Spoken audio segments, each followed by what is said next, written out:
Sebanyak 230-310 ribu calon pemilih di Kabupaten Banyuasin disinyalir tidak memenuhi syarat atau TSM. Menanggapi hal tersebut, KPUD Banyuasin memberikan penjelasan.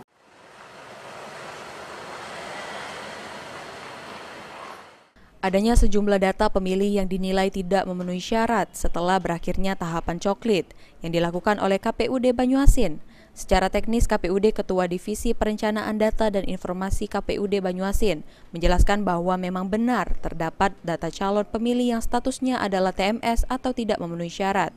Sebanyak 230-310 calon pemilih. Hal tersebut disebabkan karena banyak faktor, di antaranya meninggal dunia, pindah domisili, anggota TNI Polri, anak di bawah umur, dan salah penempatan TPS atau tempat pemungutan suara. Yang paling banyak berkontribusi adalah salah penempatan TPS. Banyaknya calon pemilih yang ingin melakukan perubahan lokasi TPS, lama ke lokasi TPS yang baru karena faktor geografis dan perubahan KK. Untuk itu, tim pelaksana di lapangan harus menjadikan status TMS terlebih dahulu pada calon pemilih di TPS yang lama untuk menghindari terjadinya duplikasi atau data calon pemilih yang menjadi ganda. Itulah sebabnya mengapa terdapat banyaknya data jumlah calon pemilih TMS yang muncul. Untuk itu, Riki menegaskan bahwa tidak ada data calon pemilih yang hilang. 230-310 calon pemilih tersebut tetap ada dalam DPS atau daftar pemilih sementara yang telah dicoklit. KPUD Banyuasin telah mengambil langkah pengecekan ulang seluruh data yang ada di sistem, guna memastikan tidak ada data pemilih yang hilang maupun menjadi ganda.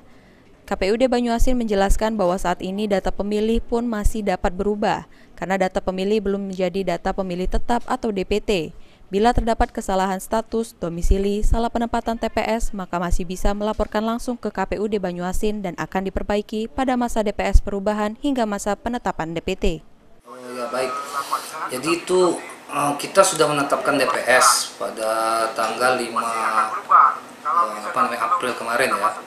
Memang jumlah daftar pemilih sementara yang kita tetapkan hasil pemuktahiran melalui coklit Pantari itu sebanyak 629.324. Untuk TMS memang 230.210 ya, itu sesuai dengan media yang beredar, angka yang beredar. Tapi TMS itu terdiri dari banyak faktor, misal meninggal, pindah domisili, pemilih di bawah umur, kemudian pemilih yang berstatus TNI Polri, serta salah penempatan TPS. Nah, yang paling banyak berkontribusi adalah salah penempatan TPS.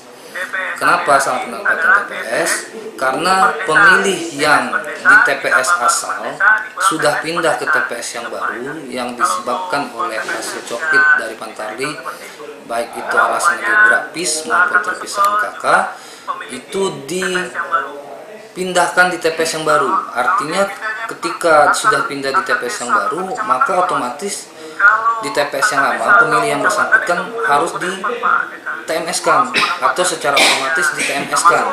Karena apa? Kalau tidak di TMS-kan maka itu akan terjadi duplikasi atau ganda. KPUD Banyuasin menghimbau kepada seluruh stakeholder terkait dan masyarakat agar berpartisipasi aktif, terutama dalam penyusunan daftar pemilih sementara sampai daftar pemilih tetap. Muhammad Maulana, PAL TV.